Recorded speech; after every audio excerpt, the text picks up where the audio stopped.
Rajasimhas dwell in the crown. Rajasimha, as we know him, is the great-grandson of Narasimhavarman I. A large portion of southern India was ruled by the Pallava dynasty at that time. The Pallavas had a great impact on Indian and Indo-Asian art from southern India to Cambodia. Rajasimha had a relatively stable reign of about 3 decades between 695 AD to 728 AD. During the first decades of 8th century AD, Rajasimha built the shore temple at Mamallapuram and the cave temples at Saluvankuppam, a short distance from Mamallapuram. He also built the temple at Panamalai, and finally he built this jewel in the crown at his capital Kanchipuram, which his son Mahendravarman III helped to complete. At this temple for Shiva, named Rajashimeshwaram, now referred to as Kailasanatha Temple, we will find these core elements of his style: the square receding Vimana, the lion base pillars, the fluted Shivalingam, and the Somaskanda panel. Plan and architecture. As this is a structural temple, blocks of sandstone were used. Sculpture was done in situ, and some experts believe that, to hide the joints, plaster was applied to sculpture and fully painted. A striking feature, evident wherever the plaster has peeled off, is that the workmanship on stone sculpture far exceeds the quality of the plasterwork in detail and beauty. Granite is used only for 2 courses in the plinth, and the sandstone used has worn badly due to time and exposure. Main entrance, Mahendreshwaram. The garland of shrines. Nandis at the cardinal directions. Sanctum or Garbhagruha, Devakoshtas or niches. Mukhamantapam, the later addition. The Nandi, probably covered using the surrounding 4 pillars, is facing the eastern main entrance. There are a bunch of small shrines, perhaps built with an intention of having an outer prakara similar to the inner, but never finished. The view from the northeast will show all the lions jutting out from the wall and present clear picture of the square Vimana.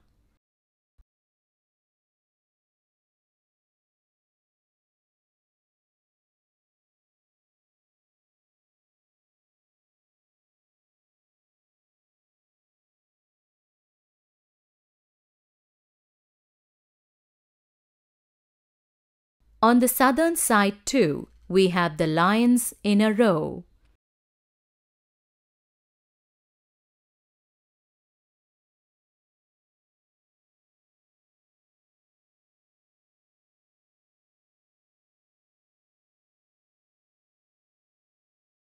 In the shrines outside, we find the black fluted Shivalinga and the Somaskanda panel. As you enter the Mahendravarman shrine with Dwarapalas flanking the doorway and the black Shivalinga and Somaskanda panel at the back presence itself. Sidestep this to enter the main courtyard.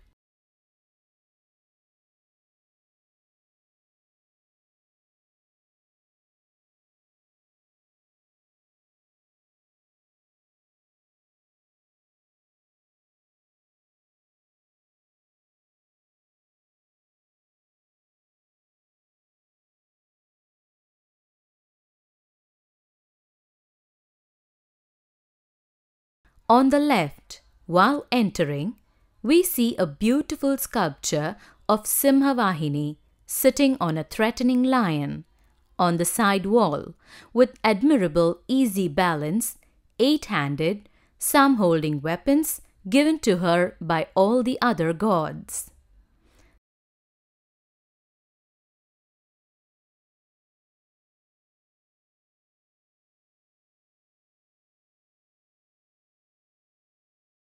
From the southeast corner, we can see the Mukha Mantapa first, the Vimana last, and the latter addition joining both.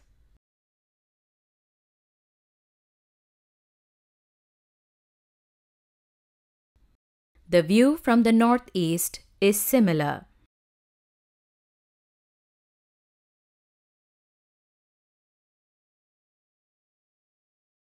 Little shrines on the inside adjunct to the prakara surround the courtyard like a garland. These shrines are ornamented with sculpture on the conjoining wall, fronted by seated lion pillars.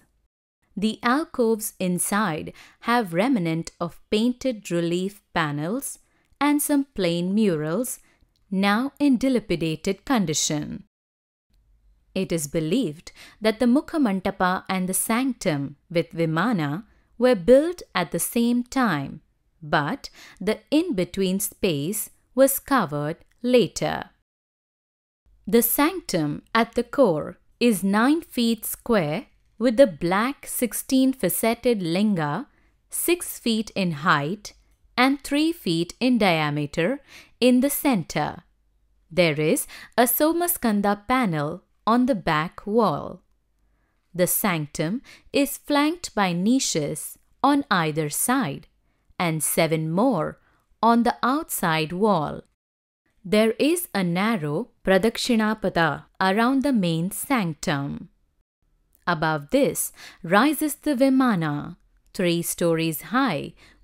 The Shikhara is octagonal, topped by a Kalasa, with Bhutaganas blowing conches and Nandis adorning the corners.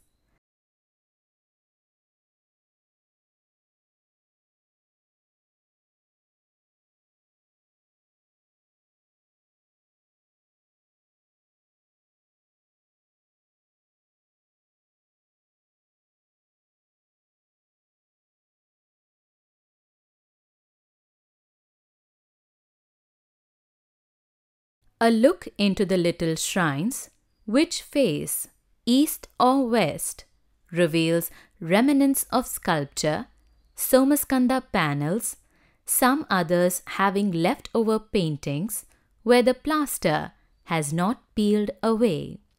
There is some small talk of ascetics meditating in the small enclosures in the local lore.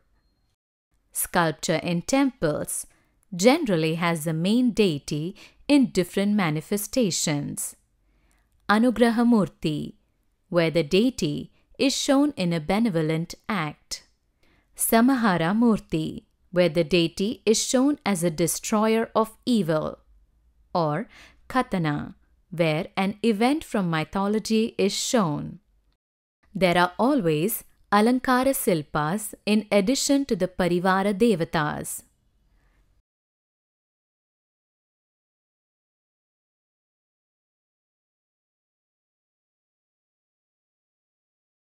Jaya Durga. One hand on a thigh, one on the hip. Other hands holding weapons she has used.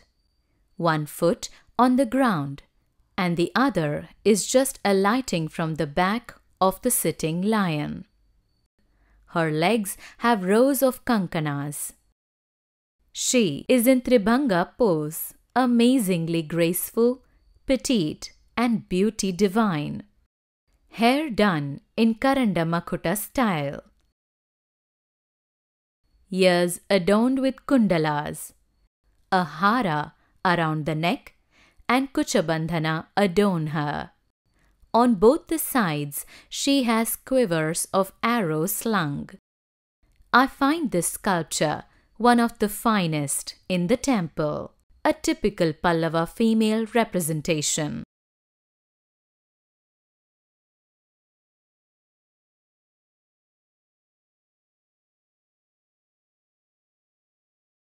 let us go around the courtyard and enjoy some delightful work.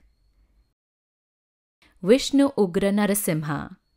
When Hiranyakashipu, father of an ardent devotee of Vishnu, Prahlada, challenges his son to prove Vishnu is present everywhere, Vishnu bursts forth from a pillar nearby and tears Hiranyakasipu in two for tormenting his favorite devotee. Vishnu is shown here half man, half lion. In this panel, we can identify Brahma with certainty, but the narrative is from a legend, not clear.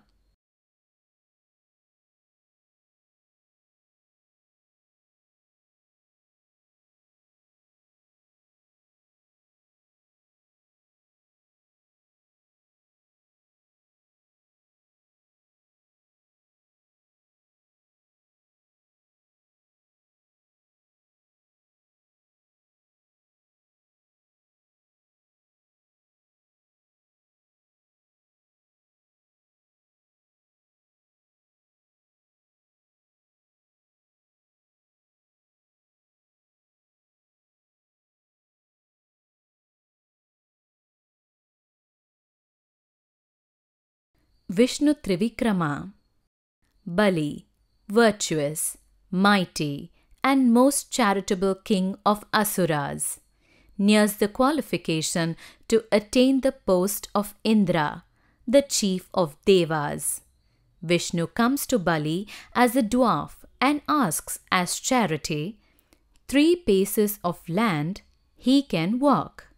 Bali agrees to give, and instantly Vishnu becomes his true self. With 1 step covers the earth, and the second reaches the heavens, leaving no place to lay his foot as the 3rd step. Bali then allows Vishnu to rest his foot on his head as the 3rd step, whereupon Vishnu presses him down to the nether world. Shiva Brahmasiracheda Murti. There are many legends about why Shiva decapitates one of Brahma's 5 heads. All of them mention an insult delivered by an arrogant Brahma to Shiva, which enrages Shiva, resulting in the loss of 1 head for Brahma. Ravananugraha Murti. Ravana, great-grandson of Brahma, is a mighty emperor invincible to gods and demons alike. He is one of the most ardent devotees of Shiva, denied entry into Kailasa once by Nandi, Shiva's chief Gana.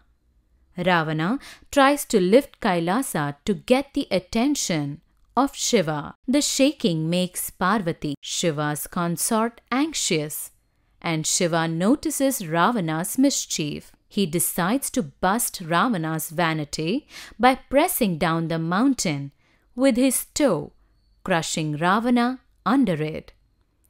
Ravana realizes his mistake and pleads mercy, and is granted entry. The legend of Arjuna and Kirata. Shiva, as a hunter, Kirata, confronts Arjuna, the mighty warrior from the Mahabharata, over a wild boar they both claimed to have killed. During the ensuing battle, Arjuna realizes that the hunter is none other than Shiva, for whose grace Arjuna was meditating in that forest. Shiva, pleased with the valorous character of Arjuna, bestows upon him the special weapon, Pasupadastra. Shiva, Vishapaharana Murti. We can see Vishnu kneeling with something in hand. It is unclear whether he is receiving something or offering something.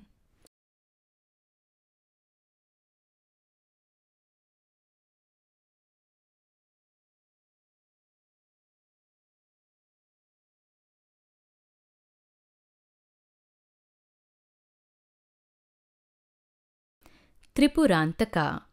Shiva with his mighty bow and the 3 asuras in witless fear. Shiva killing a twin-headed Asura.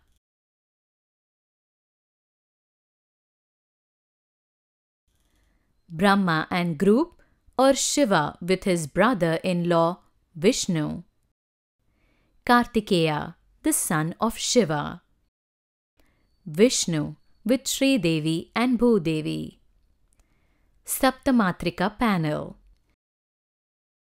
Kailasamhara Murti. When Yama, the god of death, tries to perform his duty by casting his lasso of death around a young devotee of Shiva known as Markandeya, who was hugging the Shivalinga he was worshipping, Shiva presents himself to protect his devotee. Livid with anger, Shiva kicks Yama on his chest and thrashes him with his weapon Pasa.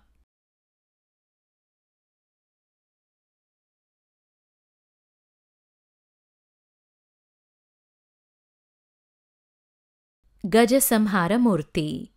When an elephant attacks Parvati, Shiva kills it using his trident. Urdhva Tandava Murti. Shiva dancing with leg lifted, head high.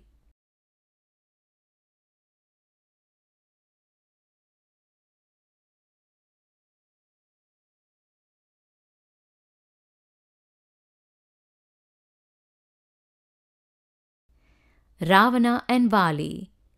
Vali, the valiant king of Kishkinda, was in the habit of worshipping Shiva every morning. Ravana makes the mistake of ambushing Vali while the latter is worshipping. Vali defeats Ravana without stopping his daily worship and then dunks the hapless Ravana in the sea several times.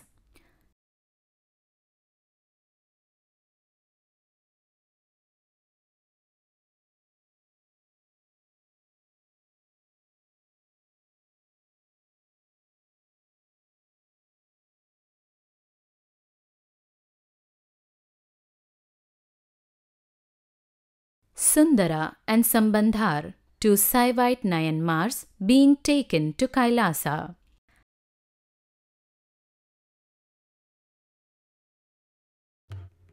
This enclosure flanking the sanctum has Shiva dancing, Brahma and Vishnu watching.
Having designed the structure of the sanctum with many facets, they decorated the entire surface with many manifestations of the main deity Shiva.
Inscriptions in various scripts are found in this temple from different periods in Pallava Grantha, Tamil Vatteluthu, etc.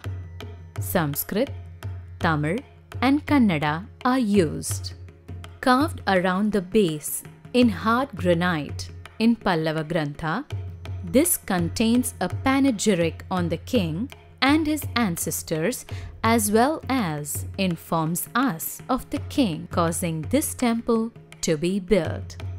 copied 4 times over around the small shrines in the courtyard. These contain the epithets of Rajasimha. The florid script at the bottom is an excellent example of indigenous calligraphy. The inscriptions in the mantapas are in Tamil from Chola period and Kannada from Chalukyan period.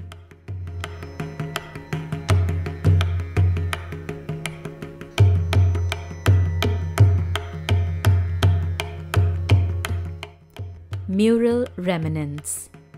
The small enclosures contain some mural remnants which are in dilapidated state.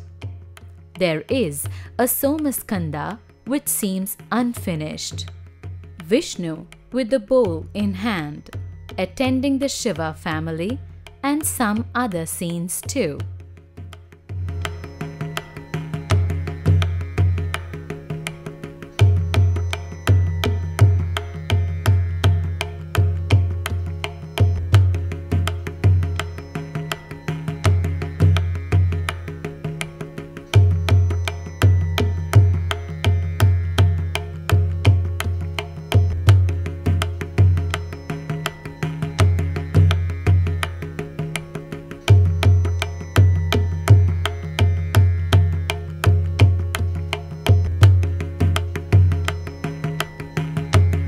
Lakshmi, while we exit, may she bring you prosperity.